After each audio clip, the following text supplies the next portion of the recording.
നല്ല സോഫ്റ്റും ടേസ്റ്റിയുമായ ഇഡ്ഡലി തയ്യാറാക്കാൻ ഈ 4 ടിപ്സുകൾ ട്രൈ ചെയ്തു നോക്കൂ.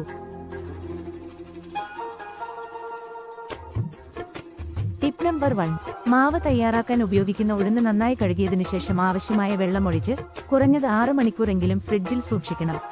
ഉഴുന്ന് കുതിർത്ത അതേ വെള്ളം തന്നെ അരക്കാൻ ഉപയോഗിക്കാവുന്നതാണ്. Tip number 2.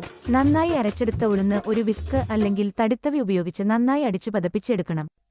അതിനുശേഷം മാത്രമേ അരി അരച്ചത് ഇതിലേക്ക് ചേർക്കാൻ പാടുള്ളൂ. Tip number 3. അരി അരക്കുമ്പോൾ അതിലേക്ക് 1 കപ്പ് ചോറ് കൂടി ചേർത്ത് അരച്ചെടുക്കുക. Tip number 4. തയ്യാറാക്കിയ മാവ് ഒരു റൈസ് കുക്കറിലോ അല്ലെങ്കിൽ പ്രഷർ കുക്കറിൽ അല്പം ചെറു ചൂടുവെള്ളം ഒഴിച്ച് ഒരു തിരികെ വെച്ച ശേഷം അതിലേക്കോ ഇറക്കി വെച്ച് കൊടുക്കാവുന്നതാണ്. 8 മുതൽ 10 മണിക്കൂറിനുള്ളിൽ മാവ് തയ്യാറാകും.